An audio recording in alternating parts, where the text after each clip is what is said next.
وأوصاني بالصلاة والزكاة ما دمت حيا وبرا بوالدتي ولم يجعلني جبارا شقيا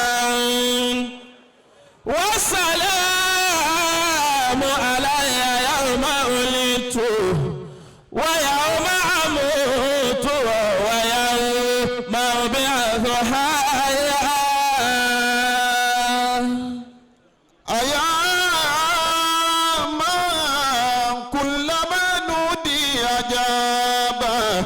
Ọlọ́run ọba tó bá nínú ìwé òfin rẹ̀ tí ń ṣe Al-Qur'an pé gbogbo ẹni tó bá lè máa pè òun ní gbogbo ìgbà ní gbogbo àsìkò òun ó máa dáhùn tó bá rí bẹ́ẹ̀ bá ti pọ̀ tó ń kalẹ̀ yìí ká panu pọ̀ ká kíbò sí Ọlọ́run lẹ́ẹ̀kan náà ká ní Allahu Akbar. ومن بجلاله ينشي سحابه. ẹni tí bá ń wá títóbi látara títóbi Ọlọ́run tóun náà tó fẹ́ ju bó ṣe wà yìí lọ kó darapọ̀ mọ́ wa kájọ panu pọ̀ kíbò sí Ọlọ́run lẹ́ẹ̀kan náà ká ní Allahu Akbar. وكلم في دجى موسى بلطف.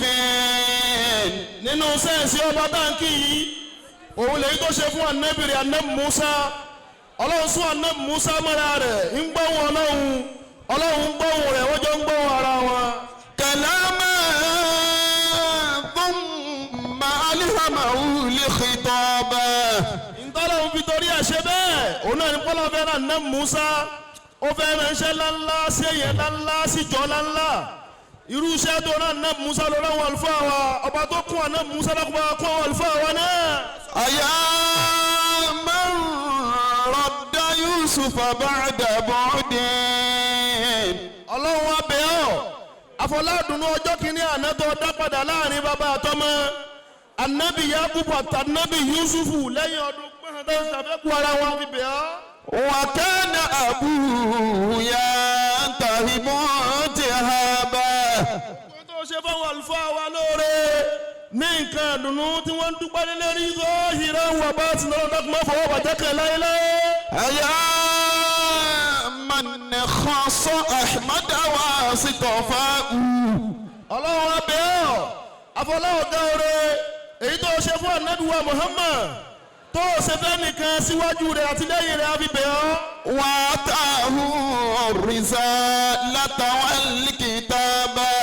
èyí tó ṣe fún ànábì wa Muhammad tí ń jẹ́rìí gbójú sí àgbàlá ànábì òun náà ni kó fún ní mu'jizatul kubra tí ń ṣe Al-Qur'an. Ọlọ́run wọlé akọ́kọ̀dà sí ibú òní bá Kùránì dákúmọ́jà àfọwọ́ mọ̀kàdà sí ibú láíláí. وقربه وسمعه حبيبا. Ọlọ́run wọlé abẹ́ látọ̀rí bàbá wa àgbà mùkádàmù àgbà Járùlá àti gbogbo àwọn jàmáà bá ń tẹ̀lé àwọn àlùfáà dákúmọ́jà ọdún mọ̀kàdà sí ibú láíláí. واعتق من شفاعته رقابا. Ọlọ́run wọlé abẹ́ gbogbo àwọn bàbá wa níkàlẹ̀ jàmáà lọ́kùnrin àtòbìnrin dákúmọ́jà ọdún mọ̀kàdà sí ibú láíláí. لك الفضل المبين على عطاء Olohunkemi من أتى به وضاعفت ثواب الله. الحمد لله رب العالمين الرحمن الرحيم مالك يوم الدين. الحمد لله رب العالمين الرحمن الرحيم مالك يوم الدين آمين. صل اللهم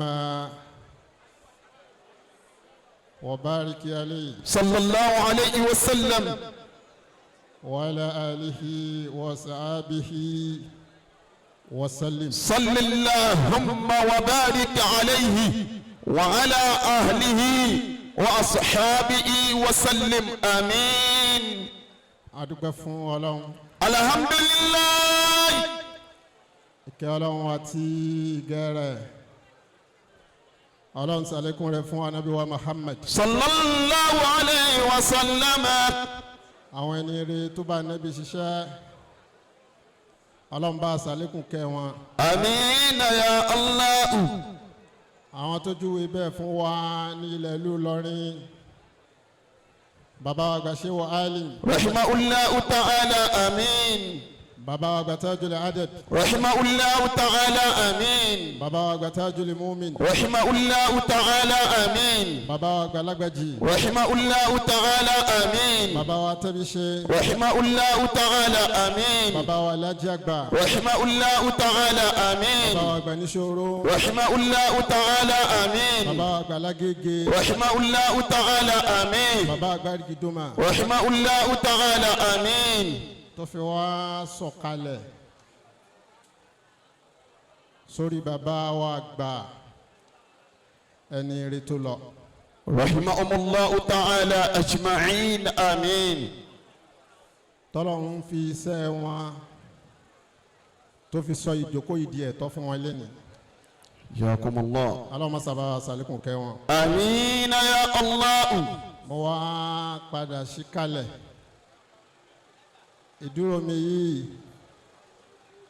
mo ń dúró lórúkọ bàbá wa àgbà mukadamu àgbà ni òṣìṣẹ́ ṣéhù. ṣéhù.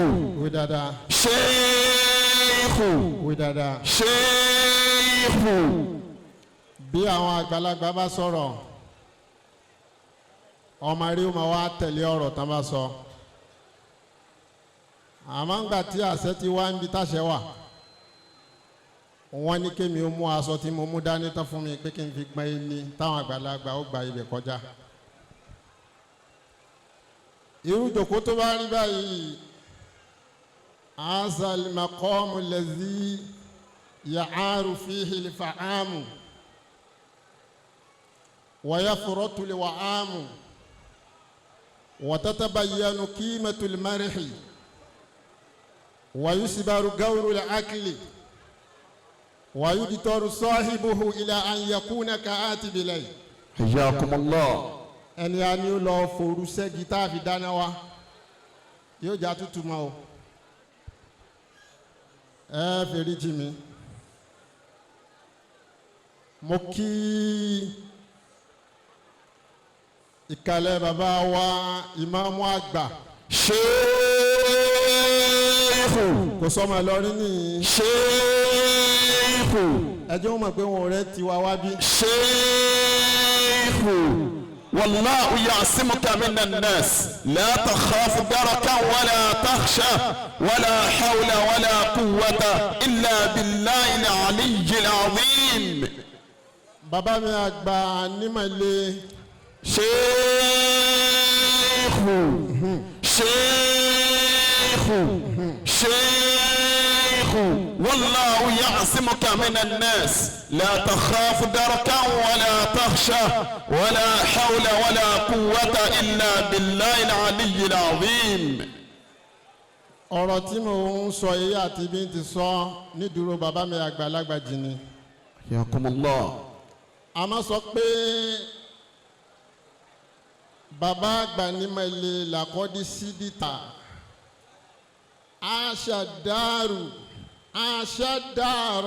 ya isina wa aibatan. لقد سدتها صدهر حسنا وهيبة. كأنك في صدر الزمان نجاد. كأنك في صدر الزمان نجاد. ولو صور الله البرية واحدا. فلو صور الله البرية واحدا. لصورهم جسما وأنت فؤاد. لصورهم جسما وأنت فؤاد. bàbá mi àgbà nímọ̀lẹ́ wọ́n ní máa kí bàbá wa ìmáàmù àgbà yìí pé wọ́n káàbọ̀. لقد سدتها صدهر حسنا وهيبة. ọmọ ẹni tá ń pè ní ìmáàmù mọ̀lẹ́ àfàgbà nínú ilé ọlọ́run ní jẹ́bẹ̀. لقد سدتها صدهر حسنا وهيبة. tí ìfarayé àsìkò rẹ̀ ò bá pọ̀ tó bá ṣe pé àyè àwọn ẹni ọlọ́run ló máa ń lò tó bá ti rí ojú bàbá àgbà nímọ̀ ilé ọmọ pé àfa tó ní fìràṣà ni. lakodi sidita hasa dahara husina wahibatan. bàbá mi Dansuki al-Imam al-Filani wọ́n ní máa kí pé ẹ káàbọ̀. lakodi sidita hasa dahara husina wahibatan. bàbá mi àgbà al-Imam al-Gambar nílùú àwọn àfa tọ́ba níbo ni ẹni gàmbàrí ni bàbá wa yin èèyàn bẹ̀ yìí pé akọ̀dámọ̀ rẹ̀ ọ̀yà jẹ́ aṣáájú fún wa kéwú kó mọ̀ jù wọ́n lọ ń bẹ̀ ìwà ni. lakodi sidita hasa dahara husina wahibatan. kọ́dí àjẹ́ alta wa asibata rasulu li rabbil alamina bàbá mi ní gàmbàrí náà máa ń pè bẹ́ẹ̀ láti. lakodi sidita hasa dahara husina wahibatan. máa bá wọn kí bàbá mi àgbà ìmáàmù àgbà fún gbogbo ilé koko lọ́rin al-Imamu al-Fulani ẹ káàbọ̀. ka'annaka fi sadri samanin jadu. bàbá mi agánásí àgbà fún gbogbo Ìlọrin àtàgbègbè ẹ̀. falawo sawwarallahu al-bariyata wahida. bàbá yẹn ni wọ́n máa ń pè ní lisanu li ulamahi rọ̀bání àwọn àfàjọ wọn wá dá àwọn jọ sára bàbá àgbà àdókítúrú àjánẹsí àgbà wọn ní ntàbá wí ó yá ntàbá wí ó yá máa wí fún wa. falawo sawwarallahu al-bariyata wahida. àjánẹsí ní kí n máa wí lórí ahọ́n àwọn ipe bàbá mi Dansuki al-Imamu al-Fulani wọ́n ní ẹ káàbọ̀. falawo sawwarallahu al-bariyata wahida. àfàgbà láàrin ayé bàbá mi àgbà rọ́bà náà àfà tó lè re àfà tó lè fi kọ́ padà. falawo sawwarallahu al-bariyata wahida. wọ́n ní máa kí bàbá wa al-Imamu al-Fulani wọ́n lè káàbọ̀. lasawwarahu jisma fahanta fuadu. ẹ̀sà àfẹ́ríjì mi bàbá wa ìmáàmù àgbà innal maqadira kahinu la yubha walakal amanu min alladhi ma qudira innal hamra ilayhi la ilayhi wa anahu la tanfusu masiyatu adi ولا تتقدم إلا أن تتقدم مسيته مسية الله هي أحكام ألوهيتي اقتضتها الحكمة الربانية وبرزتها القدرة الفردانية على وفق الإرادة الصمدانية بانكي بابا يبي وكابو فلا صور الله البرية واحدا.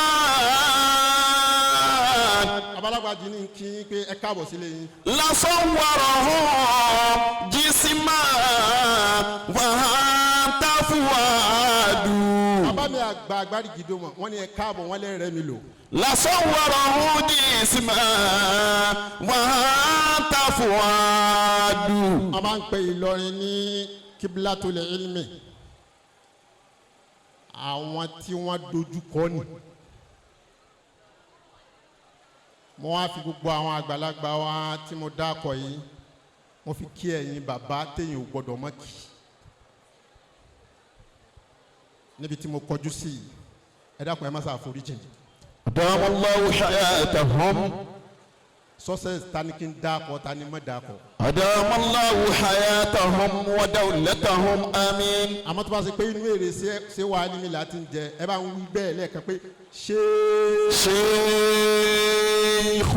bẹ́ẹ̀ náà ni mo kọjú báyìí mo kí gbogbo ohun tí ń jẹ́ lọrin ní sáfù lílọ àwọn ọlá ní àwọn ìjọba ní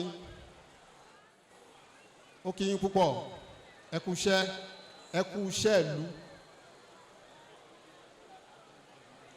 èèyàn kan kì í lo ìgbà àsìkò lèèyàn máa lò torí pé nínú gbà lásìkò wà ó lo àsìkò tiẹ̀ nínú gbà ó wà lọ ẹ kú palẹ̀ máa sọ̀kalẹ̀ rírì Ọlọ́run jẹ́ sọ dáadáa.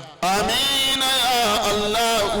mo kí sá fún yàrá náà lọ pé wà ilẹ̀ alhamad. bi qudratillahi ta'ala. mo wá kí àwọn àfa níbi tí mo kọjú sí ẹ dákun. adamallahu hayatahum wa dawlatahum àmín. ẹ má sá àforíjì mi mo kí n tọ̀ ipò wà ilẹ̀ alhamad. insha Allah. a'udhu billahi minash shaitanir rajim. bismillahir rahmanir rahim. a'udhu billahi minash shaitanir rajim. ẹ máa wọlé. bismillahir rahmanir rahim. ẹ máa wọlé. a'udhu billahi minash shaitanir rajim. bismillahir rahmanir rahim. wa bihi nasta'in. rabbi zidni ilma. الموالي من ورائي وإني خفت الموالي من ورائي وكانت امرأتي آكرا فهب لي من لدنك وليا يرثني ويرث من آل يعقوب يرثني ويرث من آل يعقوب واجعله ربي رضيا يا زكريا إنا نبشرك بغلام اسمه يحيى لم نجعل له من قبل سميا قال رب أنى يكون لي غلام وكانت امرأتي عاقرا وقد بلغت من الكبر عتيا قال كذلك قال ربك هو علي هين وقد خلقتك من قبل ولم تك شيئا قال رب اجعل لي آية قال آيتك ألا تكلم الناس 3 ليال سويا فخرج على قومه من المحراب فأوحى إليهم أن سبحوا بكرة وعشيا إني خفت الموالي من ورائي وكانت امرأتي آكرا فهب لي من لدنك وليا الله أكبر. ẹ dákun gbogbo ẹ̀yin tí ẹ mú ètò yìí lọ́wọ́ kò sí bí èèyàn ṣe lè tóbi tó kò lè tóbi tọ́ba tó dáa ẹ bá ṣe sùúrù díẹ̀ gbogbo àwọn tẹ́ ń hà tẹ́ǹdì sí wọn ẹ ní sùúrù fún wa mo fi àyà yìí kíkà rẹ̀ mo fi bẹ Ọlọ́run lórí àfáàgbà láàrin wa bàbá wa àgbà Shehu máa dìbò Sheikh gbogbo ntẹ bá náwó sí lọ́dọ̀ ọba mi Ọlọ́run dákun má sọ di èèwọ̀ fún yín. àmín ya Allah. bàbá ti wá dé padà bí wọ́n bá sọ pé báwo lẹ́yìn rẹ ó ṣe rí dákun tó bá ṣe pọ́lọ́ ń lo wá wá bíi dákun ṣe sùúrù nítorí Ọlọ́run. hayakumullahu. ó yẹ kó máa fún wọn lésì pé báwo lójú rẹ ṣe rí. bàbá wa tí wọ́n lọ yìí bàbá yìí ti ìsẹ̀mí ayé gbóòórùn àlìjẹ́nà anabi ló sọ bẹ́ẹ̀. sallallahu alayhi wa sallam. anabi ní ma min muhammiri yu'ammaru fil islami arba'ina sanata illa sarafa Allahu anhu salasata anwahi min al-bala. bẹ́ẹ̀ bá ṣe ìsìlámù di ọmọ 40 ọdún ẹ dákun sí bàbá wa Soibulbayan wà ní àwọn àǹtòsí. hayakumullahu. mo fẹ́ kí ayé ó mọ̀ pé ọmọ ẹ̀sán ni. ẹ dákun gbogbo táwọn afá bá nídìí pátá Ọlọ́run ti yanjú rẹ̀ bàbá kó tó dásìkò yìí gbogbo àwọn tẹ́ máa àtẹ́ǹdì sí ẹ dákun ẹ ní sùúrù ẹ dákun àwọn afá la dominate bíi èyí ti rí tàbí afá mọ́ ẹ dákun torí Ọlọ́run tó bá ṣe kí òótọ́ la máa ṣe wá sí fáwọn èèyàn tó bá tásìkò káwa ní ògbọ́ ẹja gbọ́. wa inni khiftu limawaliya min wara'i. mo fẹ́ kí a mọ bàbá tó lọ yìí Ànábì ní bẹ́ẹ̀ bá ṣe mùsùlùmí wọ 40 ọdún àdánwò mẹ́ta ó kó fún. Ànábì wa sọ pé wà Ìsá balaga ní sínà bàbá rí wọ́ọ̀dù onítọ̀hún tọ́wọ́ fún ní mẹ́wàá sí tó tó ọmọ 50 years layanallahu alayhi ìsáàbà bó bá ti pọ́ ọmọ 50 years ó gbọ́dọ̀ máa ronú kó ṣèṣirò. àwọn bàbá yìí kọjá níjọ́tà pé 50 years wọ́n ju ayé lẹ̀ ayé ló gbàdá wá dì wọ́n mú. kí ló dé kí lẹ gbé dání tẹ̀ padà mọ̀ pé padà fa ayé lẹ̀ níjọ́ kan.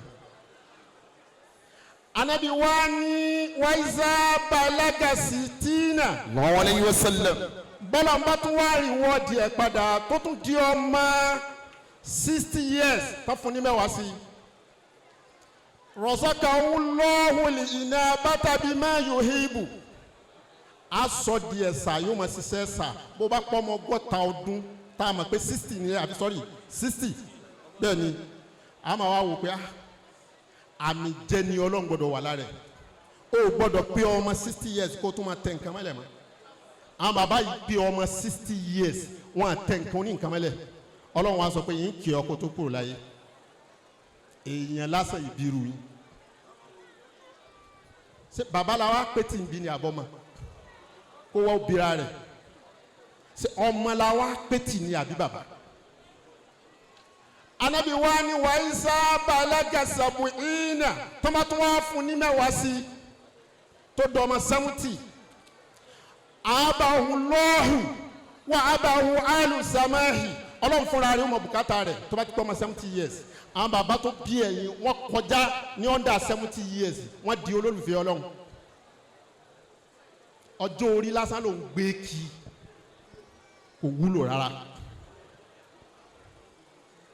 wa Ìsá balaga samanina Ànábì wa sọ pé sallallahu alayhi wa sallam. bàbá tún fún ní mẹ́wàá sí tó di ọmọ 80 qabbalallahu wa sanatihi wa tajawwaza an sa'iyatihi bó bá ṣẹ̀ṣẹ̀ ká ní wo bẹ̀ àwọn tó bí yín kọjá níbẹ̀ wọn ò bá nǹkan ẹ̀dá kan jẹ́ rí níjọ́ tí wọ́n pé ọmọ 80 gbogbo tí yẹn máa ní láyé ti pé fún wọn oúnjẹ ayé yìí wọn ò jẹ mọ́ oúnjẹ ẹnu lókùn tán jẹ láti kí ọmọ 80 sọ pé wọn ò sì sí àpò wọn kan fi jẹun mọ́ oúnjẹ ọmọ lókùn tán jẹ ẹjọ́ sẹ́ẹ̀rù oúnjẹ ọmọ jẹ sà ẹ wù àtẹ́ fi jẹun ọmọ ẹ dàgbà tán ẹ tún ra oúnjẹ ilé fáwọn ọmọ tẹ bí àwọn ọmọ tẹ bí tán fi dàgbà tí ọmọ 50 years ẹ tún bọ́ wọn níjọ́ lẹ́wàá sí i. Ànábì wa ní wa Ìsá balaga sitina wa Ìsá balaga 90 tọ́ba tó wá fún ní mẹ́wàá sí tó dọ́mọ 90. Ghafara Allahu lahu ma taqaddama min zambihi wa ma ta'akhara. وسمي عشير الله في حده وشفاها لآل بيته tó bá pọ̀ ọmọ 90 years a sọ lóko lókè pé a wà fún láàyè yìí pé tó bá di lálẹ́ kíámà a fún ní opportunity pé ó yá sípẹ̀ àwọn tó bí yín dé ibẹ̀ kan tó lọ àwọn àtàyè gbóòórùn àlìjẹ́nnà lára yín ẹjọ́ bó la ń sa àwọn ọmọ ọlọ́mọ aládùúgbò wa ẹ wo bàbá wa Ibrahim tó wá bí bàbá wa Soibulbayan. wa inni khiftul mawaliya min wara'i. bá ń sunkún pé ẹ fẹ́ bímọ ẹni tó kọ́kọ́ sọ fọ́lọ́run pé kó fún òun lọ́mọ ọlọ́run wa ní a Sakariya ó dá kí ló fẹ́ fọmọ sí ó lóun fẹ́ bímọ torí tóun ò bá sí láyé mọ́ bó lẹ́yìn ń rí ẹ dákun bó lẹ́yìn bàbá rí èèyàn tó torí bàbá tó bí yín wáyà yín ó pọ̀ bí èèyàn tó torí pé wọ́n ní bàbá Soibulbayan kú ṣe ẹ tírẹ́nì àwọn ọmọ yín débẹ̀ ẹ̀yin náà ti mọ̀ pé ẹ̀ lẹ́yìn torí ẹ̀ lójú ó ní tóun ò bá sí láyé máa báwo lẹ́yìn ń fẹ́ rí. wa kanat imraati akira. ọlọ́ni tí ó sì bá ní bímọ oníyàwó mi tó ti dà bó ti dà yìí má bọ̀. fàbùlì min ladunka waliya. ìgbà tó pe ní akẹrọ tí mi wá tu lọ bẹ èyàn kì í sọ̀rọ̀ obìnrin délẹ̀ ó ti dà bó ti dà gbogbo ẹni tó bá lọ́pọlọ yóò fi yókù kù. fàbùlì min ladunka waliya.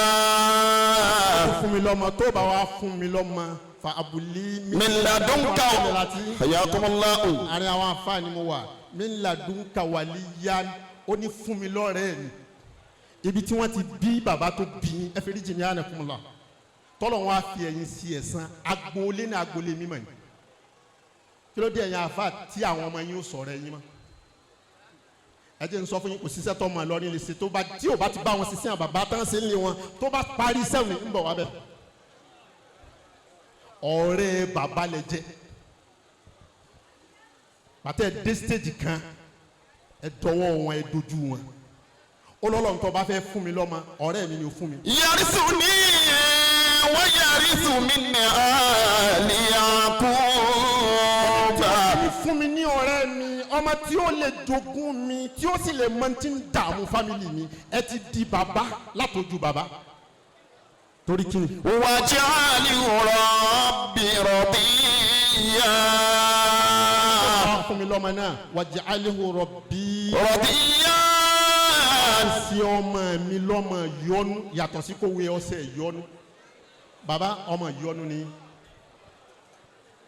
ẹ wá foríjì mi yín fi nǹkan mẹ́ta ṣe wá sí bàbá ẹ ti wá dé ipò àgbà lé báyìí ànkẹ́ ẹ foríjì mi o ọ̀tọ̀ làgbà ayé ẹ ti di àgbà ayé tipẹ́ ọ̀tọ̀ ní àgbàlú àgbà ti kàn yín nínú Ìlọrin tipẹ́ èmi a máa sọ fáwọn èèyàn wa mo ní nínú àáfà tẹ́ ẹ bá rí lóòkan báyìí tó bá dúró báyìí ẹ lè jọ́ọ̀jì ẹ̀ àfi kẹ́ wọlé tọ̀ Soibulbayan ni wà nù wọn aṣọ ní gbàwọn èèyàn níyì kìí ṣe bọ́dì ẹ lọ bẹ́ẹ̀ lómi lé ẹ mọ̀ pé kò ní ara àpọ́nlé aṣọ àpọ́nlé ló ní bàbá tí yàrá bá ka yín mọ́lé ó mọ̀ pé ara yín dáadáa sọ tẹ́ wọ̀ lọ àgbàlú lọrin ti kàn yín pẹ́ àgbàlé ti wá kàn yín báyìí bàbá àgbàlé wájú mẹ́tẹ̀ẹ̀ta lọ bí yàrá bá di àgbàlé lè sọ kalẹ̀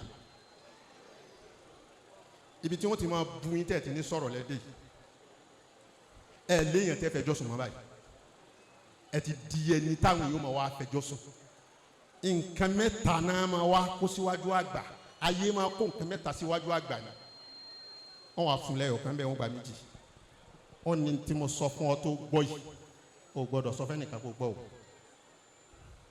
àgbà náà ò sì gbà yóò ní mo gbọ́ àmọ́ ìní wì ẹ ti dé stage ẹ̀ wọ́n wá sí tó gba máìkì tó ní kò sí tó lè sọ máa sọ nso àwọn téèyàn ò lè bú wọ́n wà láyé èèyàn ò lè bú àwọn àfa èèyàn ò lè bú dọba bọ́lọ̀ bá yẹn ìjọba fún yín tí ń bá ń ṣe wèrè ẹ lè bú ẹ sọ fọba tó yẹn fún yín nítorí pé ọba mi ló yẹn fún yín kì í ṣẹlẹ̀ ilé yẹn ọlọ́run lẹ́ẹ̀ bá sọ̀rọ̀ ẹ ti dé stage tó yẹ pé wọ́n bú yín ẹ̀ sì gbọ́dọ̀ sọ̀rọ̀ ẹlẹ́ẹ̀kejì nínú nǹkan tí wọ́n máa kó síwájú àgbà lé òní kíní tí mo wá fi hàn yín iṣẹ́ rí wọ́n sọ pé mo rí ẹ gbọ́dọ̀ sọ pé rí o kò sì ní sọ fáyé kò ń rí. Kí ni kẹta wọ́n wàá sọ fún pé n tẹ́ ẹ mọ̀ yìí ẹ má sọ fáyé pé ẹ mọ̀. Àgbà náà wàá sọ pé ìyẹn ò possible. Mo gbọ́ yìí ní sọ pé mo gbọ́, mo rí yìí ní sọ pé mo rí, àmọ́ ní tí mo mọ̀ èyí ní sọ dé àmọ́ mo mọ̀. Bàbá ọ̀pọ̀ nǹkan ló kù tẹ́ mọ̀ báyìí ẹ gbọ́dọ̀ wí o. Wọ́n á dáná láti. Isa ahsanta liman ahsana ilayka. Iṣẹ́ mẹ́ta làwọn bàbá yín ṣe tán fi di ẹni èrè. Kí ni iṣẹ́ mẹ́ta náà? Àkọ́kọ́ nínú rẹ̀ ni wọ́n ń kà yìí. Isa ahsanta liman ahsana ilayka. Ẹ dákun, ẹ dákun, ẹ dákun, ẹ dákun, ẹ dákun. Oúnjẹ náà la jẹ débi tá a jẹ dé yìí. A jẹ oúnjẹ tó di pé kò sóúnjẹ tó tiẹ̀ ká wa lẹ́nu mọ́ nílùú yìí. Ìjọba gan-an tíjọba lè bọ́ gbogbo ayé wọ́n fún wa lóúnjẹ ààyò. Kí ló wá kù mọ́? Ẹ dákun ẹja ní sùúrù, ẹja ní sùúrù. Isa ahsanta liman ahsana ilayka. Bẹ́ẹ̀ bá wá síbi òkú bàbá tó bí bàbá wa Soibulbayan, bàbá mi àgbà ní sòrò wọn ni sọ fún yín gbogbo àwa tá a wá bí. Isa ahsanta liman ahsana ilayka. Tí wọ́n bá ń ṣe rere fáwọn èèyàn tí wọ́n ń ṣe rere sí ẹ. Ayakumullahu. Ẹ máa fi ire sanre. Ẹ má sọ̀rọ̀ olóore yín láburú. Bẹ́ẹ̀ bá ṣe yín lóore ẹ sọ fáyé kó oore ló ṣe yín. Bọ́ bá fi lè sọ̀rọ̀ olóore rẹ lọ́nà tí ó gbà dáa ọ̀ jábọ́ níbi tó ga ọ̀ sì ní ibi padà síbẹ̀ mọ́.